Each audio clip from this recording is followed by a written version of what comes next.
Well, definitely, I want to call them to action to know God better. It doesn't Mm-hmm. matter like if they have faith or not, because I do believe that what He's calling me to go deeper into relationships, and that's why I think it's never too early, never too late, Mm-hmm. to start your um, walk of faith and just start where you are. I think I do believe that would be great, but I will pray about it and elaborate on this part. But Okay. I think that's what people, especially like after like holidays and people so heavy burden, maybe with families problems or Mm-hmm. with health problems, because there is no other salvation and hope and joy, just our God. So Okay. hopefully they can hear that through my story, because I do believe that's why God called me to speak, because when Mm-hmm. people hear my story, like I have a goosebumps, and they would say like, what, like she been forgiven, what, she been redeemed, so they Mm-hmm. feel like then I can be too, Okay. so Do you normally talk about your family now in your conversations? yeah, I can talk Okay. about anything. I have like whatever, like you have questions, Okay. I'm a Well, mouth in the I body of just want Christ, to. so I'll I'm speak. trying to think about anything that you probably don't. We can always edit. As like, if we Yeah. go into something and you're like, no, I don't. I'm not ready to put that Mhm. on air. We can always edit it out. But I just wanted to ask those before we Absolutely. go on. I have no problem to speak anything you ask me about, so we're Okay. good. So, welcome back to the Sisters Let's Talk podcast lounge. A happy new year to everyone. Happy 2024. 2024. My name is Lucia, and we have I'm Fumi. Fumi here today. And we also have a special guest this up in this episode for our first episode of the year. And I think this is like one way to start the new year. Start the new year with hope. So we have Lina, who is an author that we're going to introduce into this new year. But Fumi, do you have anything to say before we introduce our author? I just want to say, lean into this story, lean into this conversation, because it has everything you need to motivate, inspire, and just bless you this new year, and open your mind out to something that we believe God has for you to listen to and hear. Because I am blown away by the story, and I believe you will too. So Mm. welcome, Lina, to this conversation. Thank you so So much, ladies, for having me. we are very, very excited. I am very excited. I'm trying to not go off getting too excited about this, but just to introduce our guest is Lina Sabula. Did I Yes, you pronounce it explain that correct. properly? Is that correct? Yes. All right. So Lina Sabula was born and raised in USSR Ukraine, the Ukrainian iron mining town. She has struggled in poverty trying to survive. She is a drug she had a drug addiction and is a human trafficking survivor. Today Lina is a wife and a mother of three beautiful children. She is an author of a spiritual autobiography called Miraculous. It's raw and transparent account of her life chronicles. A portion of the proceeds goes towards fight for freedom to support survivors of human trafficking and Zonta International building a better world for women and girls. Lina Sabula is a social justice advocate, professional public speaker, and host of Love and Be Loved podcast. She's currently working on Christian leadership coaching certification with Western Ontario District, PA of Canada. Through her Love and Beloved podcast, Lina is sharing the good news of God's love and creating awareness about the reality of human trafficking. Her purpose is to demonstrate God's heart by empowering women through coaching and mentoring them with encouragement, support, and accountability to reach their full potential and help them to become confident, assertive, and transformational individuals. She is on the mission to move people with encouragement, inspiration, and motivation, and to offer hope that there is a chance to have love, joy, peace, and wholeness again after trauma. So, Lina Sabula, welcome to the Sisters Let's Talk podcast.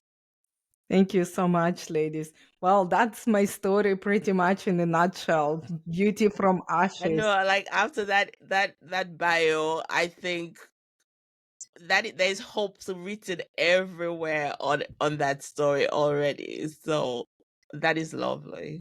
Absolutely. And honestly, after 20 years of silence, I would never believe that my story gonna be broadcasted all over social media and I'm gonna write the book and I'm gonna speak in front of hundreds of people. Because I thought it was the story of shame, guilt, and condemnation. But now I know it's God's story of salvation, of Mhm. overcoming adversity and thriving after trauma. So, Wow. yeah, absolutely. I'm so grateful for doing this work because for last 16 years I was building my empire. Although I thought I was going with God, but it was my dream before God. And honestly, last like 2 years when I achieved my dream, God just took the anointing from it because He keeps saying to me, "This is not the work you should be doing." And I Wow. actually was a hairstylist and owned my own business, but having 3 kids and another business took so much time and energy. And you Mhm. guys, like, you know what burnout is, and especially when we don't take rest, especially if Mhm. it's our dream that we want to build, Right. like you run everything to the ground. And that's what God allowed me to build my dream and my empire so I can see how does it feel. But I'm so grateful that He didn't just close the door, because I always would have a regret and thinking like, would that happen? Because I love to achieve and like finish. I like to Mm. get to the finish line. And it was so interesting. God said, okay, you want to go and build your tower? Go ahead. I'll just wait. And it's so beautiful that God is so amazing. He doesn't like punish me or give me. He's like your life, what you're doing right Mhm. now, that's enough for you consequences. And I pray every time, I cannot do this anymore. He's like, well, this is not the job you should be doing. Okay. I don't think this is God speaking to me, because this is my dream. I Yeah. should be like mature Christian and say, oh, you know what? I think I need to rethink and get wise counsel and to see what's Mhm. going on. No, I run. I pretend that wasn't God, because honestly, like the Jonah and the whale, that was kind of this kind of story. But it's so beautiful when I close my salon and I reconcile with my family, rebuild my life. Took me a long time to kind of bounce back, and I'm so grateful that we had the savings and time and energy to actually build the family back after like severe burnout. Mhm. And then I say, okay, God, like, you didn't make me just be a housekeeper, although my husband loved home served meals Oh, and clean house, because that was very hard to keep up with the chores when you have another yeah. business. But yeah, I was writing my manuscript while I had my salon for last 3 years. So 6 months after my business closed, I published my book, and I started speaking in my church. And little by little, he led me to the bigger and bigger stages. And now every time I close my computer after conversation. I'm so pumped. I'm so thrilled that he led me here. And I hear Holy Spirit says, "Isn't this better?" Oh, well, Aw. I'm like, yes, well, because people, I you am a hear mouth that? in the body on Christ. So I know he called me to speak. And I'm like, Yes. one time I say, "Oh, and I'm so shy and timid." I'm like, no, just kidding. I thrive in the crowd. So, I yeah, wonder who needs to hear that. absolutely. I think the moral of this story, it's not like we pretend that this is not God speaking to us. And the fact is that he's so gracious that no matter what turn you take, he just allowed you to go through that struggle and figure out that, oh, that's everything he asked me, it's for my own good. And he was Yes. gonna be like waiting patiently. And for those of you guys who never give God a chance, honestly, if you in the end of your rope and you try everything, this is the best way to go. And I know I spoke to lots of people who has actually been burned by religion. I have to tell you, it's a religion, it's not God. So I do have relationships, and I'm grateful that no matter what happened to me in the past, I'm Hmm. loved, I'm healed, I'm redeemed, and it can happen to you. So That, I yeah. think that is an awesome way to start this podcast. And if we close it right now, if we say bye, Lina, bye, Lucia, you have something to get up with. One, listen to what God is saying, what He has been saying. Two, go for it. He's gonna give you the resources that you need to go on. And three, just do the thing. Just do it. Just do it.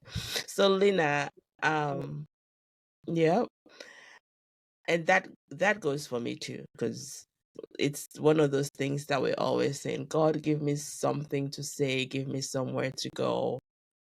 We we're doing a podcast.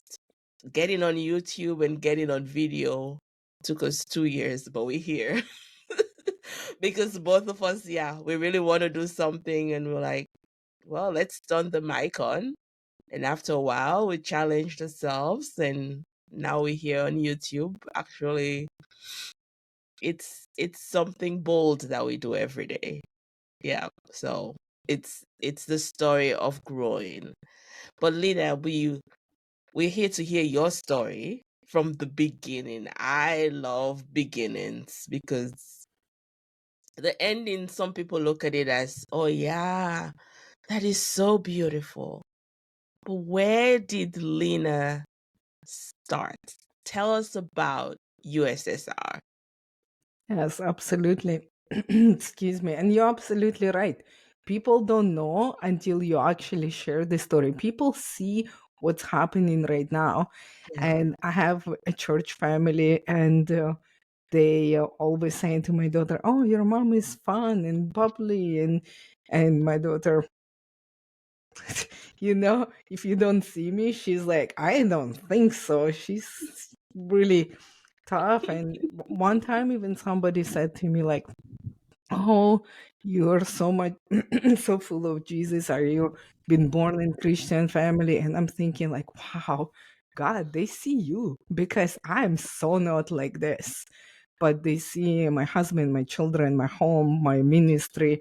I'm on a mill ministries, and I had that time business and everything. So people perceive that persona that I created.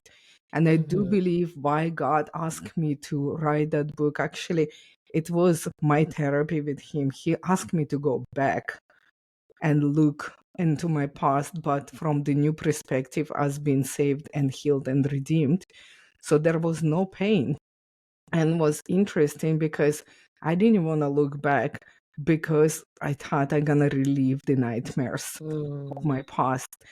But this was amazing transformation that happened, because before writing the book, I thought my life before God, and when I was 31, I give my life to Christ, and then after God.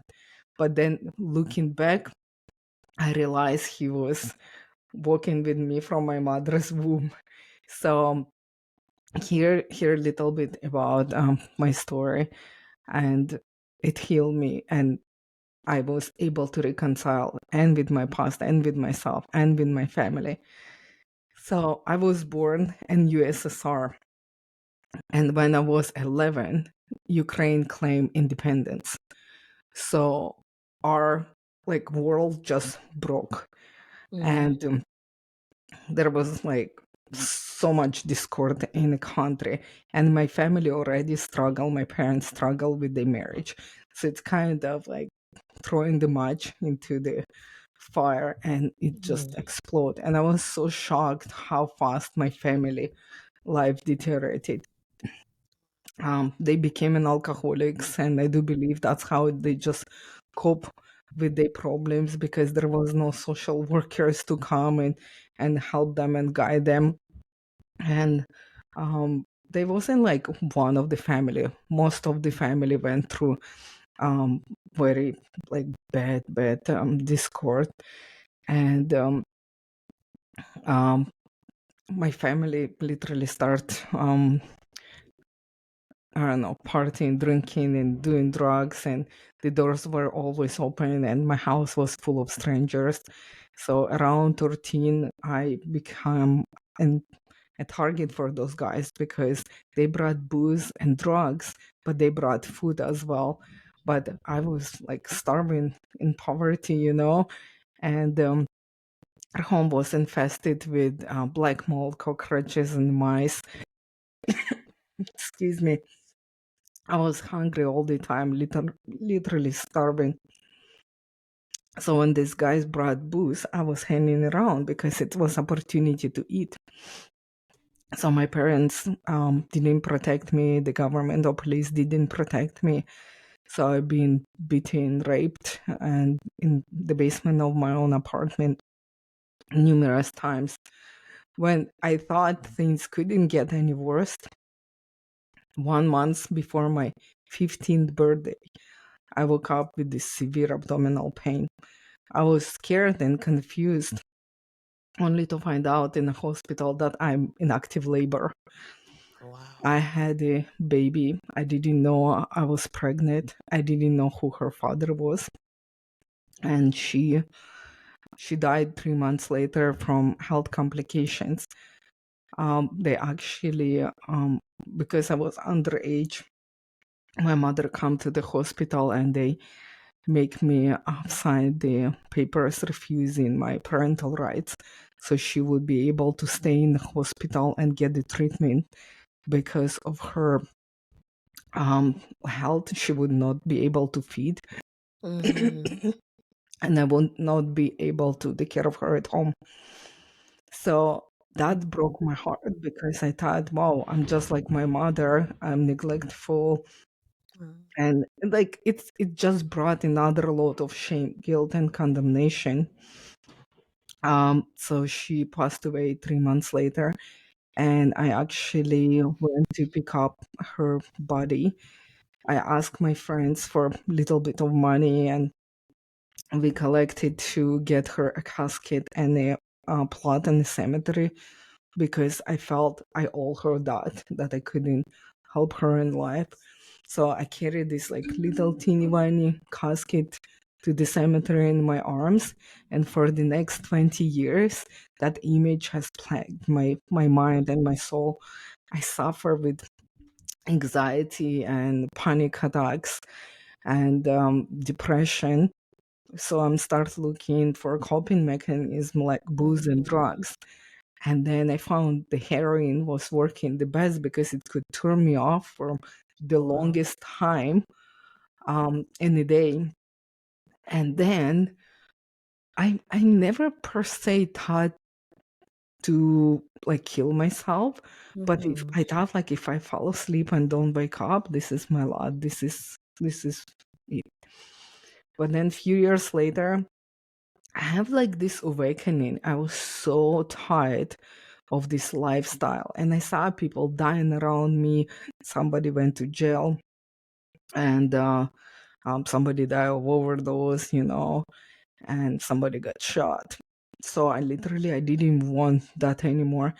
And so bizarre that I do believe that through those moments, I believe God was speaking to me, because I had got this phrase in my head saying, "You've been made for more." I'm Oh, like, what do wow. you mean more? What there's more? There's nothing more for people not Mhm. like me. They're street junkie. But So how old then were you at that I time, around was that like time? around 18. 19, okay. Yeah, like so 18 I would get my passport. So it was like couple months before I got my passport. So then this guy coming into my life, and he's like promising me like there's way to get out from the streets, and he inviting me to meet his friend. And oh my goodness, this lady was like and wealthy and kind and compassionate to me. She offered me like fancy coffee and sweets, and she was so kind to me. I felt so wonderful and safe, because Mm. being on the street for 3 years, people don't really look at me as a human anymore.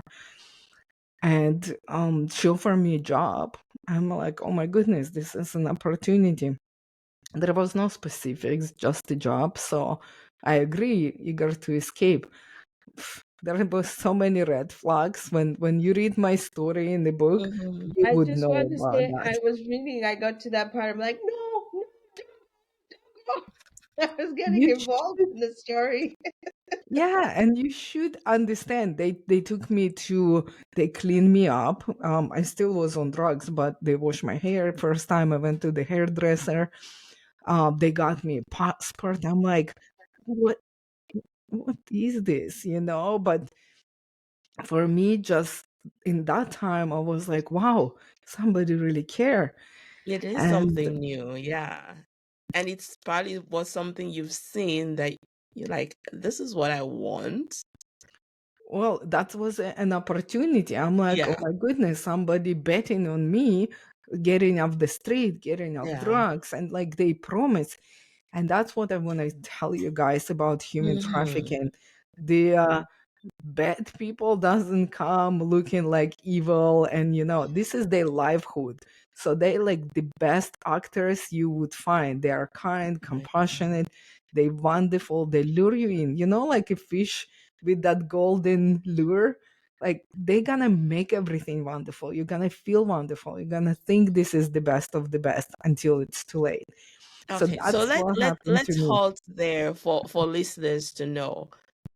Lena is 18, 19, and now somebody is coming up to her and saying, let's make life better. I'm going to give you a job, take you off the streets, and then it goes into something else. You just heard her say human trafficking, right? Is that what we just heard? Like Mhm.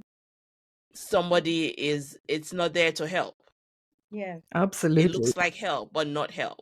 yes, And it was so interesting, because I hardly remember a report and how I got through customs. I'll never know. I just Oh, woke wow. up hearing this Muslim call to prayer, Allahu Akbar, run out. So I actually realized that I was in a foreign country. But still, like I was by default quitting heroin, and I went through like this hell of withdrawals.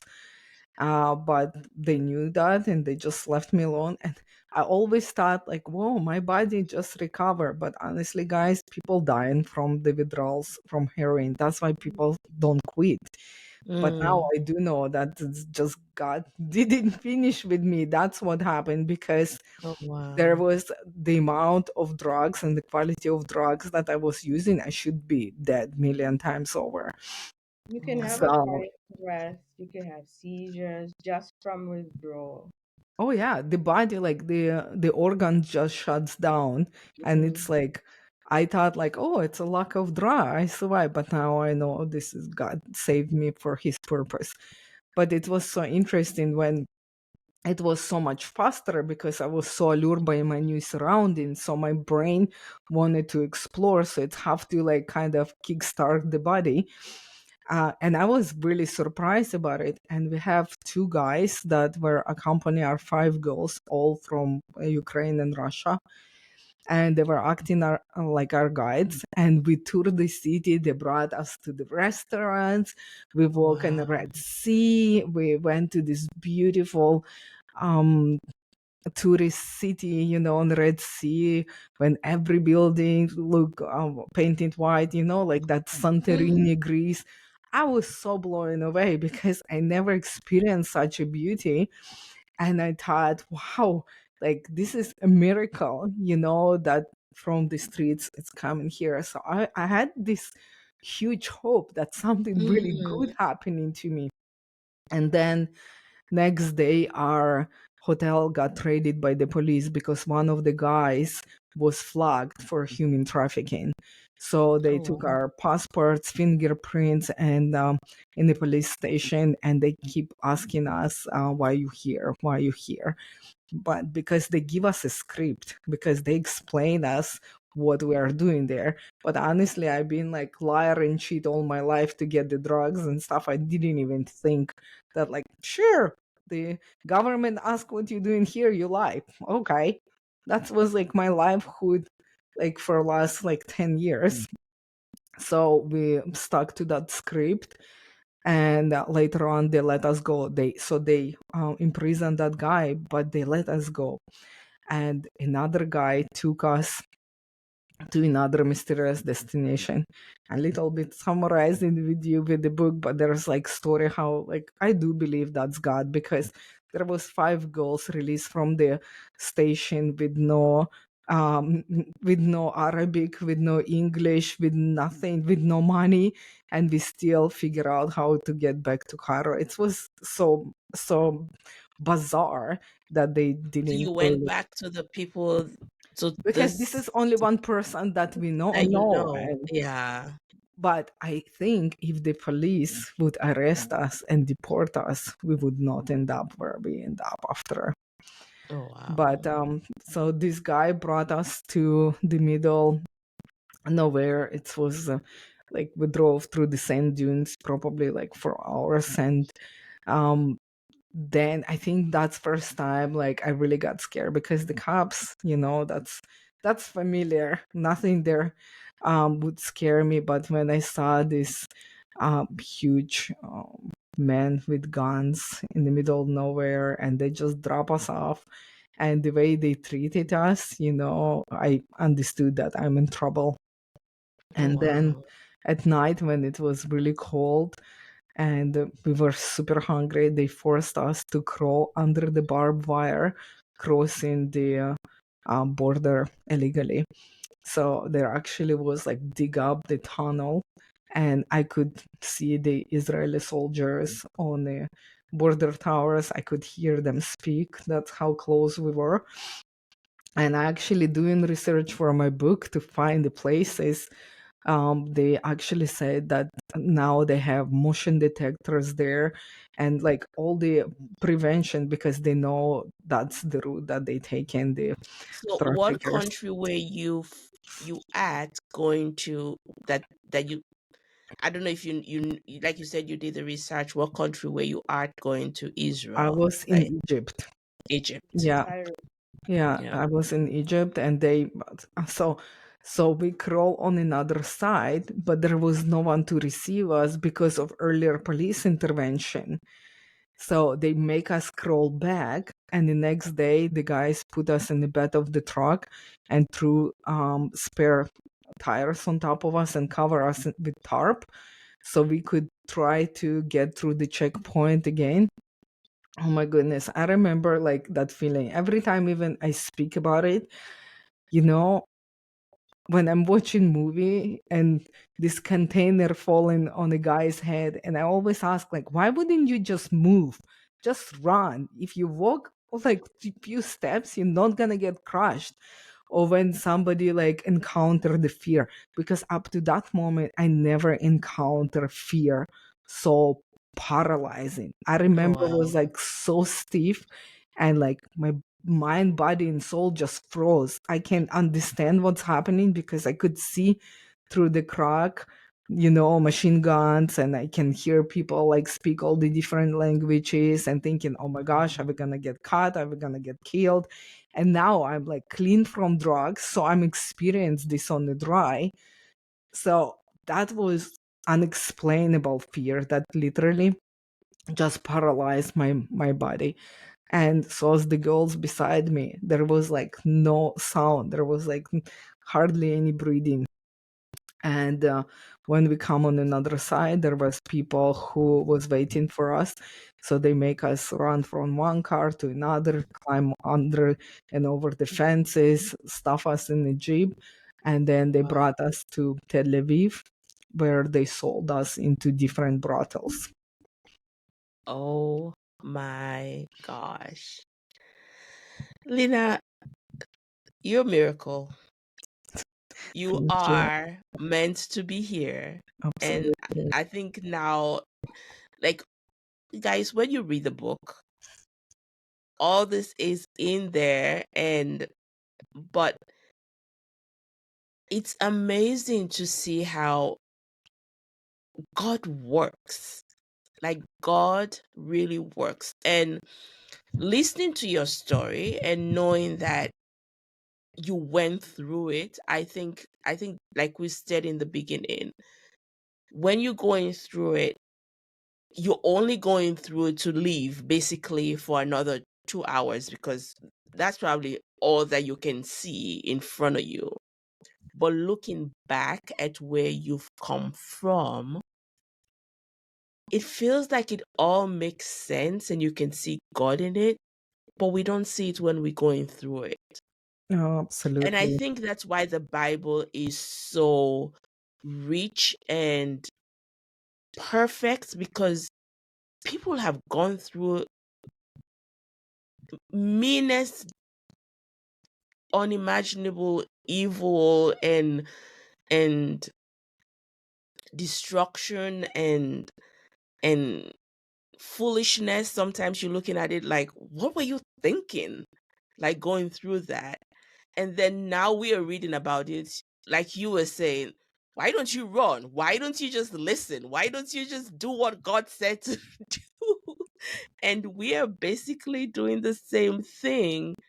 Like, there's no way we're going to see those red flags when we are in that mess. It takes everything, God. It takes everything, God. So, listeners, you have to go and get this book, because it opens your eyes to see somebody that went through a real thing here, from poverty to being sold to drugs to heroin to now in a brothel. That, it feels like the story should end there. Yeah, So, no, this is like actually, I'm so blown away by this next part that I tell you. But I okay. just want to say about the Bible. You say, oh, that's why I love the Bible, because when I read, I'm like, oh, alcoholic, oh, prostitute, oh, they're just like me. And they still been used by God. They still been, and they've fallen again and again and again. I'm like, oh, just like me. If this book would be like for perfect people, unattainable perfection, and sometimes like I think we Mm-mm. get messed up because like, oh, we have to be more and more like Jesus, and people think like, wow, how I'm alcoholic, prostitute, drug addict, I did million abortion, not million, but after I had my baby, like I just like abort every time I get pregnant from rape or anything. And guess what? I was in the country when they did my abortions, like when I was 14, 15 years old, without even permission of the parents. Like I go to the dental cleaning. It was so bizarre and it was so degraded to my soul when they were aborting my baby. And I already understand that I can't have babies because I had one, and they talking about vacations. Like it's so bizarre, and I'm weeping and I'm in pain. Anyway, so that's human. Like I thought like I was a baby killer because I was, and then knowing that God still loved me and forgive me and redeem me, because that time I didn't know God, but He did knew me. Yeah. And sometimes we're thinking like, oh, why is this perfect God allowed this happen? And then He's like want us to be like Jesus. Honestly, this is our life and we're all the same. And you know what? Being like Jesus means like that every day I hold on the scriptures that His grace renew for me every morning. So I stay in that grace. So I wake up. Sometimes I screw up. Sometimes I'm better. That's being like Jesus. I wanted to be better. I wanted to be different. I want to shine Yeah. because I know how much I loved. Because all this happening right now that I give it to you guys through my story, He healed me through those 3 years writing that Mm. manuscript. He just pours so much goodness into me and say, see, I was there. See, I was there when you were Wow. recovering from drugs.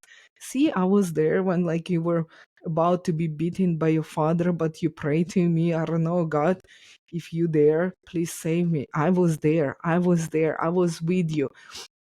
So that's the God that I serve. And everybody like can be freaked out sometimes, but the worst word of serve. And if I say Mm-hmm. used, I want to be used. And people like, how can you be used? Trust me, I've been used by people for so long.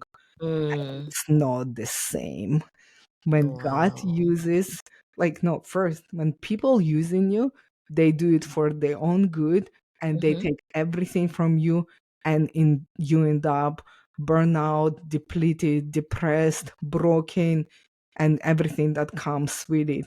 When God uses me, I'm so exhilarated. I Oh, want to wow. save the world, change the people, because I'm so healed and loved, and I want this to give it away because it's so much of it in my heart. I'm thinking, oh my gosh, I want more.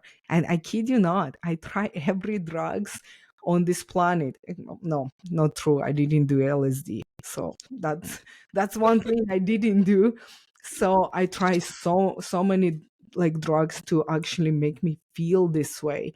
Sometimes it's for Mm. coping, but sometimes to actually to get high and to have that different life perspective, because when you high, everything is altered. Now I have this with God when I'm waking up. Today I was sick. Look, we start this Yep. podcast, I couldn't speak. And then I'm so now pumped. I'm like, oh my gosh, this is feels so good. And that's what being used by God means, when you're so good and like you go on in next level with your life. And I know sometimes it's so dark. It's been like 20 years, guys. That's why I can speak about it. And I went through the process. And you know what? You have to take any means that necessary. I'm not telling you to go have heroin, but I was doing the therapies and counseling, and God brought me to amazing people who have my back in my church, who I can be like trusted. I walk the walk. You cannot just sit and assume like God gonna give or do the work for you, because He didn't give Mm-hmm. it to us to work that we have to do in ourselves, but He partnered up with us actually to trust and obey. Like He said, you have to write the book. And I was crying for 3 days. I didn't want to, I heard the call, but I didn't want to do it because I have that carefully crafted persona that people like. And Yeah. I wasn't a baby Christian. So He said to me, every time people asking about your past, you're lying. So what kind of Christian are you?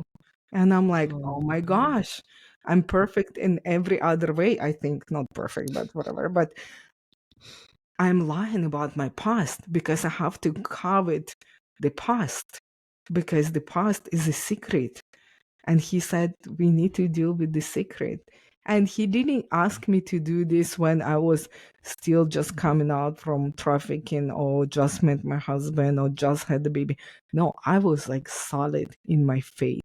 So I was saying yes to Him just because He so loved me and healed me. So I I think, feel like we should jump to that part, but I really want to hear about the Israel part. So we're getting over here. yes, Always read the book. No, I know she's not gonna tell us everything because she's not gonna say like 20 years in how many minutes we have with yeah, her. There's no way. I think that's the beauty of books mm, because people think like, oh, I've heard her talk. But no, just imagine somebody sitting for putting 20 years of stories because in a book, that's where you get all the juices. That's where you get all the in depth because then you can pause and go back in a book. That's why I love reading because you get a whole much more of juices. So and for me, listening I to the just want to podcast. say to you guys, Uh-huh. absolutely listen to the podcast, read the book, but do not be afraid. There's no Yeah. gory details. That time my 13-year-old read it because it's PG. I don't want people to have a nightmares after reading my book. I suffered through that enough. You don't have to. I want Yeah. you to see hope. I want you to understand that it was bad, but still don't be afraid because like we read away some trauma popping up, or like father beating and rape and death and stuff like that, because we sometimes afraid those kind of stories because of this happening. It honestly is a well-written book, and the way you wrote Thank it, you. the way you chronologically went through your story is from basically from grass to grace until you got redeemed. But I like the fact that in the story, each time you went through something, you took us back to that moment, how you felt, what exactly happened without, what should I say? You were raw about it, but it wasn't, as you said, gory. But we knew exactly what was happening. We didn't have to start imagining, like, oh, did this happen? Did that happen? We knew exactly what Thank you. happened. But you also gave us how you felt when you were going through that. And then my favorite part always was when you brought it back to in that moment God was speaking. In retrospect, now I know how God was speaking, or that he was with me all the time. I mean, it's a book that I couldn't, when I started reading it, I couldn't put it down. And Thank I you. got to a place where I think I had to stop and send a message like, oh my goodness, I can't continue. What's going to happen? But um, at the end of the day, I think you see the heart of God in the book. You see the love of God in the book. When we always talk about God's love and God's heart, as Christians, and anyone looking in, a non-Christian, even even Christians as well, when we see the love of God, everyone, you look at that perfect, everything's perfect. But God's love is encompasses every single part of life. That's love. That's why it's unconditional. So I just wanted to say the way you wrote the book, it's I love it. Thank And you. there were some parts I don't want to give away, but there are some parts for me. The Israel part, and when you and your father.